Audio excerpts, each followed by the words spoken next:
रेल्वे स्टेशनाचेर एक वर. सुटेच्या दिसांनी आमी भोंवडेक वचूंक थारायलें. बाबान मँगलोर वचपाची तिकेट हाडली. प्रवास करून म्हाका खूब आवडटा. आमी तयारी करूंक लागलीं. शेवटी तो दीस आयलो आनी आमी आमची बॅगां घेवन आमी रेल्वे स्टेशनाचेर पावलीं. स्टेशनाचेर खूब मोटरां, टॅक्सी आनी मोटरसायकल घेवन दिसताले. थोडे दुसऱ्यांक सोडूंक आयिल्ले तर थोडे प्रवास करूंक आपली बॅगां घेवन प्लॅटफॉर्मार वाटेन चलताले. आमचे गाडयेक वेळ आसलो म्हूण थंयच बसलीं.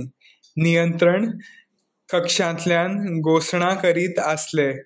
वेगवेगळ्या धर्माचे, रंगाचे, भाशेचे लोक हांगा दिश्टी पडटाले. थंय फळांची, च्यायाची, थंड पिवण विकपी पुस्तकांची अशी कितलींशींच दुकानां आशिल्लीं. लोकांचे येवप वचप मुयाची राखां भाशेन दिसताले. सगळ्या लोकांचे दोळे त्या व्हडल्या घड्याळाचेर आसले. कोयर आयदनांत उडयात, हांगा थंय थुंकू नाकात अशी बी सुचोवणी दीत आसले. जायते पुलीस आनी टीसी आपलें काम करताले तें दिसतालें. सगळें स्टेशन नितळ आसलें कित्याक जायते मनीस थंय वावर करता. इतल्यान आईन म्हाका उडलो, चल चल गाडी येता. हांव उठलो, बॅग घेतलें.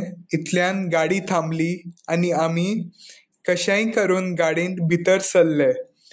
आनी जाग्यार बसतकच जिवाक सू जालें.